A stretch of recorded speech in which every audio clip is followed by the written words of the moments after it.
For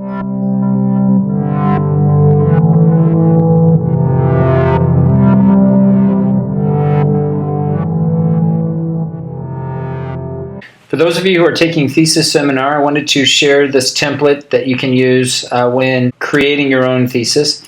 And I specifically want to talk about page numbering, some of the formats, just in case for whatever reason some of the formats get changed.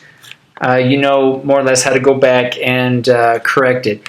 Again, this thesis template, this Word document will be made available to you, so hopefully all the formats will be in place. But again, I want to explain a little bit just in case some changes happen to occur.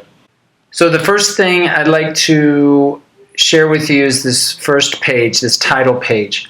So notice up in the heading you have running head and then the title of your thesis. I would include up to 5 words or so, 5 to 6 words in case you have a very long title. Your title typically should be from 6 to 12 words. So again, you can use an abbreviated version of your heading in the running head. So the running head will include upper and lowercase letters, just as it appears here, then along with the first part of your title, all in uppercase, just as it appears here. Notice there's no page number here at the top, nor is there a page number here at the bottom of the page. I would include text that appears here, and then you would add your name, your full name here. For this particular semester, that would be the only thing that you would need to change. Okay, now moving on to the second page. You'll notice that the heading now should appear as it appears in the title page, except for running head. We're going to remove running head and just keep the rest of the title as it appears here. Notice the page numbering. We are going to now include Roman numerals and lowercase at the bottom of the page. And if you need to know how to do that, if you click here, you can insert a page number and you can select the format. So I selected this format for these introductory pages. And because I'm using section breaks, I can distinguish between the numbering system in this first title page and then the second page. So using section breaks, I can distinguish between the numbers that I'm using here on the second page and the numbers here on the first page. So we have the second page, we have the approval page. Third page will begin your abstract. Here we're using a page break between the approval page and the abstract. Going back to the title page, I use a section break next page to also do a page break between the title page and the approval page. All right, so the abstract, we're going to continue the same heading system at the top. And the abstract should be between 150 to 250 words. So you can just add that here. Add some keywords. Then we'll do a page break to begin the next section, which will be the table of contents. So the table of contents typically will not include the abstract. So here we'll have the table of contents, and I'll do another video later to explain in more detail how you can set up your automatic table of contents. But your table of contents will begin with any list of tables that you have. Now, a list of tables will be optional. Probably most of you will have either tables or figures. So we'll begin with tables if you have those. The next page will be a list of figures if you have those. So you may have, in some cases, both tables and figures, or you may have one or the other. So after the list of figures, we're going to do another section break, next page. So we'll do another page break, and this will begin our first page of our thesis. Now, because we're doing a section break now, we're going to begin our new numbering system. So now, instead of having numbers at the bottom of the page, now we're going to have cardinal numbers at the top right after the heading. So the heading still remains the same without running head, and we're going to have our numbering system, and now we're going to begin our headings. Now, briefly, what I'd like to share with you here is the importance of making sure that you're using the correct style for each of your headings. So in APA, we have a level 1 heading, and what I've done here is I have actually added two different headings specifically for our purposes. And you may want to do the same. You can either add these to your template here, or you can just change and modify existing styles. I'll show you how to add a style first. So if you click on New Style, you have an option of adding a style. So you can call it whatever you want and go through here and make the appropriate selection for your particular text. And I'll show you what it should look like. But it's basically just clicking New Style and you can add a new style. So for example, here I've added a style called Level 1 APA. So I'm going to go now into Modify Style since I've already added this. And this is how I set it up, and this is how I would suggest that you set it up. Again, you can either add a new style or you can use an existing style, but make sure that however you do it, that you have the following. Times New Roman, font size 12. Make sure the text is in bold, and make sure that the color of the font is black.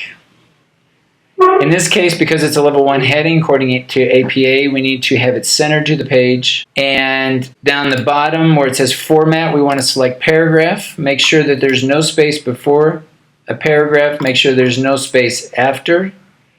And you'll have to change this because by default it'll have some number in these two spaces.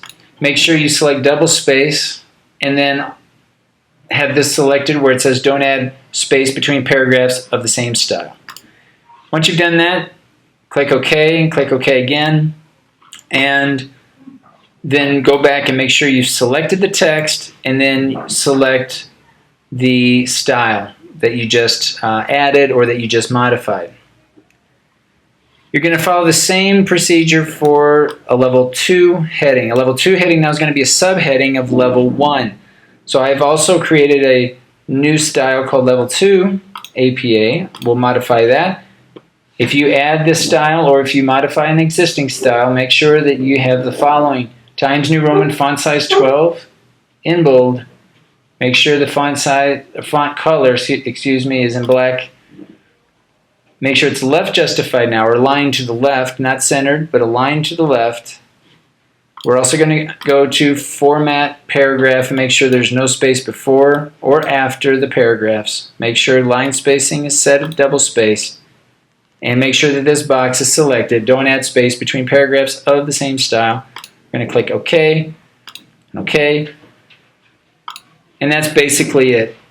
Now, if you have a level 3 heading, a level 3 heading now would be a subheading of level 2, of a level 2 section. And that would appear someplace here. All right, so here what we're going to have is, what I would suggest is to use your normal style, the normal font style. And it's basically going to be part of the paragraph. So notice here we have an indentation of 0.5 inches, and you're going to begin with the level 3 heading as part of the paragraph, making sure that the first letter of the first word is capitalized. All the rest of the words in that level 3 heading should be lowercase, because this is going to be different than level 1, level 2 heading. And then make sure you finish with a period at the end. This is a level 3 heading. Then you'll have space, and then you can begin adding the text. This will be the first paragraph of this level 3 heading. Level 1 heading and level 2 heading, the main words are capitalized. So the main words are capitalized for level 1 heading, centered to the page, as well as level 2 heading, which should be aligned to the left. The main words are capitalized, all the text is in bold, and there's no punctuation after a level 1 or level 2 heading. Again, there is a period after level 3 heading, and for the purposes of this paper, probably 3 headings will be enough. Some of you may find that just having 2 headings, a level 1 and a level 2 heading, is enough. Some of you may choose to have a level 3 heading. I would say a level 3 heading would be optional. If you go into the method section, notice here if I click on method, the text, I have selected a level 1 style. So again, this is what you need to make sure that you have done, is select each of your headings and select the appropriate style for each. Participants in this case now is a level 2 heading, same way with instruments, procedure. And then we have results and discussion. This will be a level 1 heading, so make sure that your style is selected.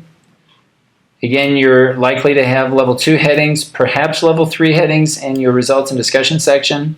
So again, follow the same style for each of the headings.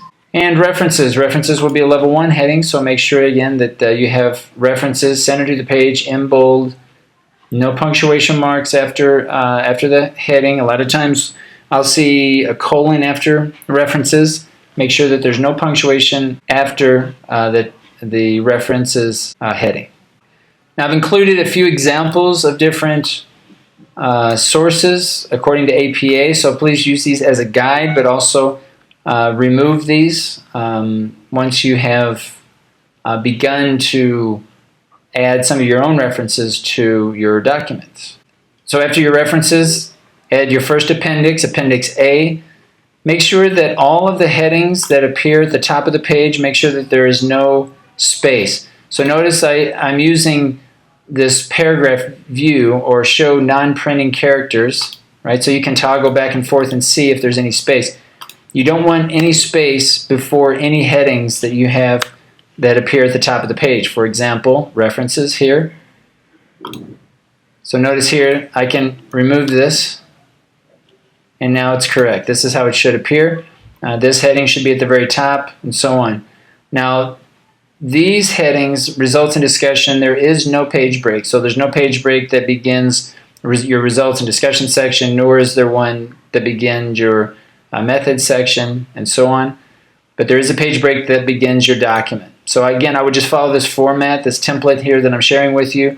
Most of the page breaks, in fact, all of them should be correct. And again, you'll have your first appendix. If you have more than one, you'll have Appendix B, Appendix C. If you only have one appendix, then you would just have the word appendix and with no letter. But most of you, in fact, probably all of you will have more than one if you're including your instruments that you use to collect data, maybe an informed consent form. This is a template that you might find useful. Again, this will be available to you, and I just wanted to share some of the formatting that makes up this template in case you have some issues later on, some things get moved around. Again, this is going to be our template that we want to follow for creating our thesis manuscript.